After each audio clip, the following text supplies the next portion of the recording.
Okay, welcome you with love. First we do a prayer. It's about the merging of the heavens and earth, which is what Terumah, this Parsha, is about. Shemiku Kudushabrihu Ushahinte Bi-Ilo Imulaya Jimuke Belovke Bi-Ida Shem Shem Kozriel Kolam. Amen. Feel that merging within yourself as we activate the inner sanctuary. Context. This. If we looked at Terumah from a simply literal level, we wouldn't really understand much, because it's so symbolic, so metaphorical, and so much focused on the subtleties of sacred architecture and the bigger picture. Now, what's the bigger picture? One level of understanding the bigger picture is the Rambam talks about Shemot, also known as Exodus, as the book of redemption. Now that's interesting. So what's the Rambam thinking? So what he's talking about, and I think the deeper message here, is that there was a one-time eternal turning point event at the apex of 1,000 generations, as it points out, in which the 10 speakings of the Torah was received at Mount Sinai.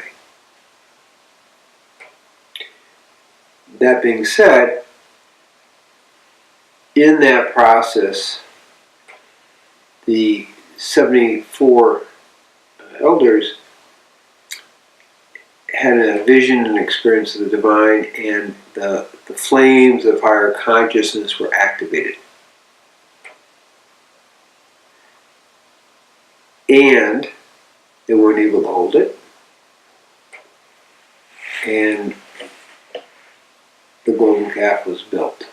Not that they built it, but they couldn't hold the energy. And now, if we're really going to have a redemption at the level of what the Rambam was talking about, we now take the Mount Sinai experience and the revelation of Mount Sinai and the elevated consciousness and move it into creating a spiritual structure that can elevate people's consciousness on a more regular basis. And that's where the redemption comes here, which is that the Mishkan, the sanctuary, which moves with the people,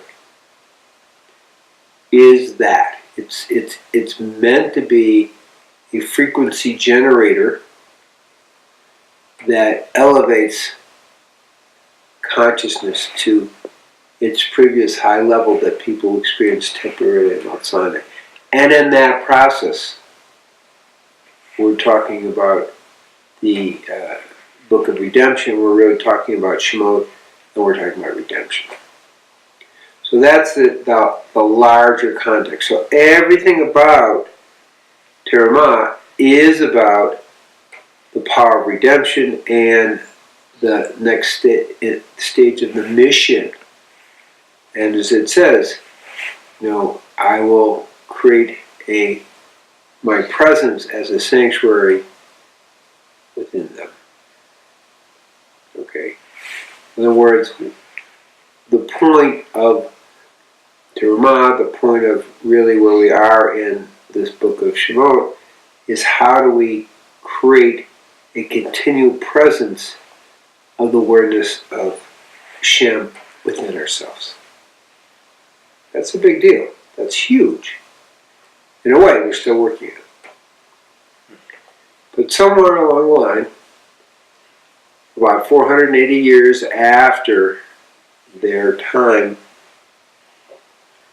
In the desert, a temple was built, a true sanctuary to hold the frequency, the first temple. It was built by King Solomon.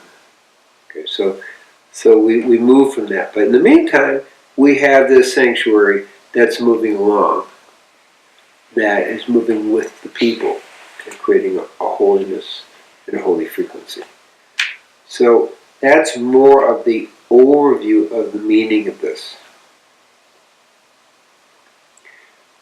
Another level of the meaning of this, since we kind of see the bigger picture, is the word Terumah, which is how do we make a sacrifice?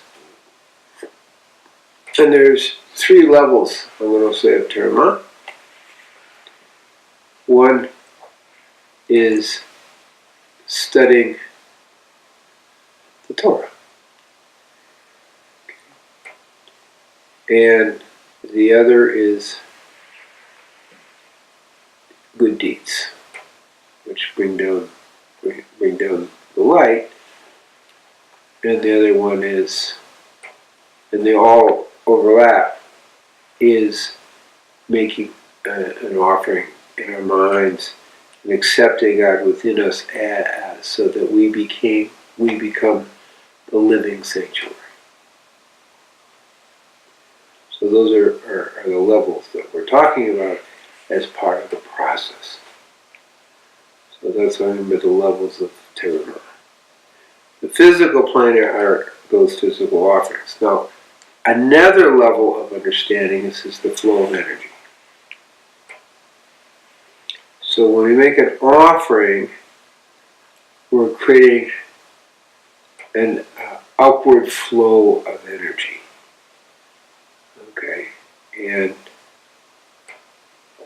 the upward flow activates our higher energies, the shefa, to come down and to bring more energy into us. We can call it the downward flow is the masculine energies, the Mayim di Kurim, it's called. And the upward flow is the Mayim Nupim. Those are more technical terms, but we're talking about the flow of energy coming down, coming up. Or Hoser, the upward flow, and or Yashar, the downward flow. Different words, flowing of the light, but it's all the same meaning, is how do we activate the flow of energy to bring an influx down into us. And the Terumah is about activating that flow from the bottom going up. So that's a bigger context of what we're doing. Like, how do we do that within ourselves and with an external moving structure where this can happen? And that's extremely important. The other thing that is important is the symbolism that this is done in the desert. It's done in the wilderness. And so if we see today, for example, we are living in a world wilderness of consciousness where a variety of desecrating actions is happening all over the place. And it's like, okay, that's why we have a sanctuary. Not the hideout, but the sanctuary becomes a focus of energy to help awaken and support the people who choose to use it to awaken themselves. So that is the kind of an overview of the very deep importance of the Mishkan. It's like we really have to create a sanctuary within ourselves, but an outer structure, sanctuary, that's going to create a frequency that will elevate consciousness. So that's what they were doing. And that is the whole issue of the redemption that we're talking about. So creating the sanctuary, creating the tabernacle is actually where the redemption comes, because it creates an ongoing stable frequency for people to be uplifted by. Now, within that sanctuary, within that tabernacle, there's an inner and there's an outer. So we're going to go from inner and move outer in the discussion, as we kind of understand it. So what's at the inner of the inner? The Holy of Holies is the Ark. And within the Ark are the 2 tablets, 10 speakings. And that's a holy frequency. And the Ark itself, if we kind of look at energetics, we're really looking at a design that's really meant to energize and create a major frequency. And throughout history, we see that, because, for example, when the Philistines were able to steal it, they couldn't handle the energy. People got sick, they got cancer, they got hemorrhoids. They gave it back. Because you have to be at a certain frequency to be even able to handle the energy. There's 3 layers in the physical ark. We have gold on the outside, gold on the inside, and acacia wood in the middle. So you have literally a capacitor. Now on top of that, made of the same gold, are 2 cherubim. And they represent, it said, Adam and Hava, Adam and Eve. They represent the divine male and female. And there's a teaching in the Zohar. It says that when we don't have the unity of the male and female, there's nothing. So we're bringing in the male and female, and we're going to bring in kind of another thing, which is the energetics of that. And we're going to, the proper word is eros. Eros not as in sexuality, which is where our mind goes when we think eros, but something different. Eros is experiencing the joy and deep connection with the divine in every moment.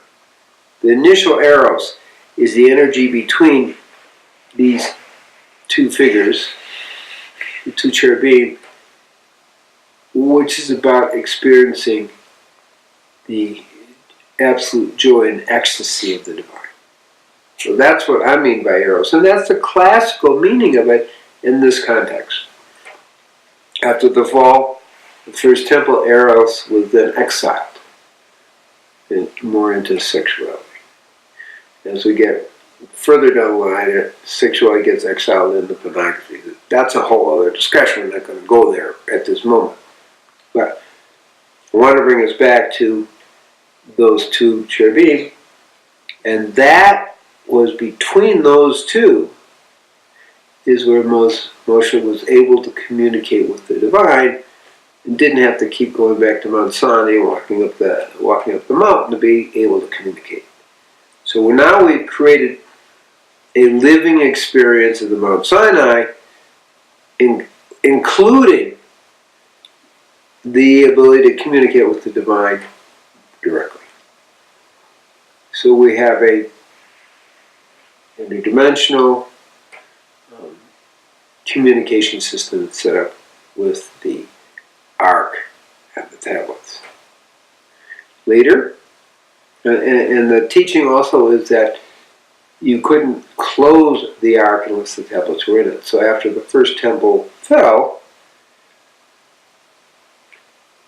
the Ark, somehow the tablets disappeared.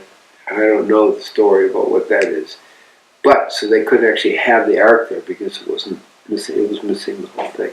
And there's lots of symbolisms of the Ark in itself with the tablets as, again, the male-female energies.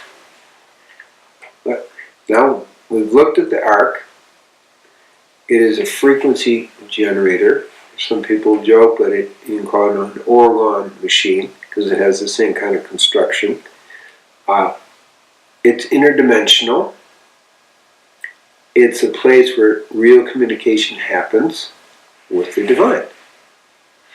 So we have a continual energetics of outside.